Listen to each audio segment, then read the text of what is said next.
Ladies and gentlemen, boys and girls, people of all ages, my name is David Popovich, aka the Bookworm, and welcome to Bookworms Goosebumps 2000 Retrospective. Guess what? I got a fever that turns sane men into insane beasts with an unquenchable thirst for blood and destruction. And that fever is full moon fever. And the only prescription is more cowbell. Ha ha ha, obvious joke is obvious. Brother and sister Robbie and Alicia are visiting their grandfather, who loves to tell them scary stories he says are true. The latest of which is about when he got lost in the woods and came across an old woman who tells him to be careful tonight because it's a full moon on Halloween and he runs the risk of catching full moon fever. If you gaze at the full moon at just the right moment, she warned, you will catch it. You will catch full moon fever. So you become a werewolf. She shook her head.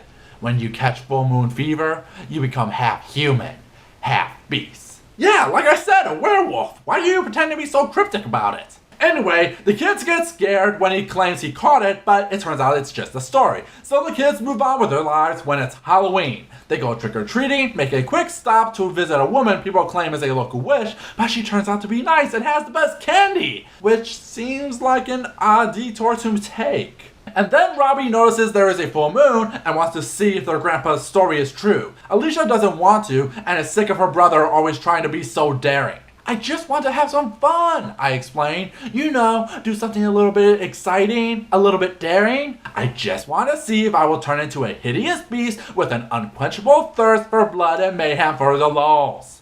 What's wrong with that? So they do it, and then I felt a strange jolt, as if I'd been shocked by electricity, as if I'd been struck by lightning. The white light closed around me, so bright I couldn't see. I couldn't move. And then I heard a strange amount of cowbell for some reason. Weird. Well, surprise, surprise! The very next morning, the kids discover that Grandpa's story is actually true. I still have my straight black hair, but beneath it, a snout. A long wolf snout with wet black nostrils. I opened my jaws and saw two jagged rows of yellow animal teeth. So they tried to explain their condition to their mother, who will undoubtedly listen. Monster! Somebody help! Monster! What did you think was going to happen? So the kids find themselves on the run as they work to figure out how they can be cured. But they better do it soon, cause remember, these are beasts with an unquenchable thirst for blood and mayhem.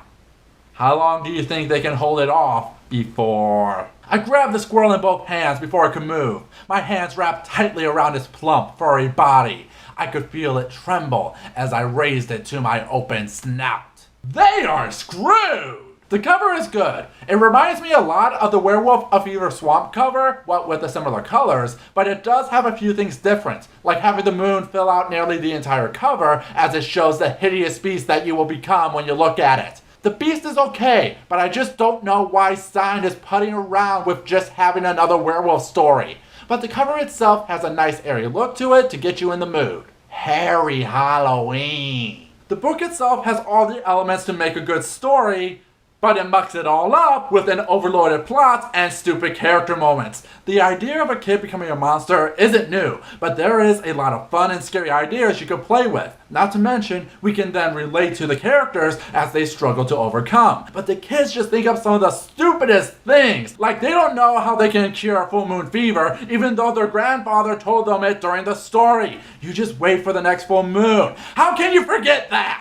Or when they try to take their friend to take her brother to take them to their grandpa to ask him what the cure is, only to have that not work out. Then there are points where the book goes into strange plot lines that could have been stories in their own right, and instead fill up the book with stuff that adds next to nothing. Like when they get captured and put on display for a carnival. That whole thing didn't need to happen at all. Then there is the ending, which not only reveals how they change, but then pulls the twist, which only confuses you with what the story was trying to be. The book basically becomes a Frankenstein plot as it jumps around with many different ideas, but they never gel into a whole. It's not like this wasn't a bad Goosebumps idea, but the more you read, the more you will begin to hate the book, cause why is half of this even happening?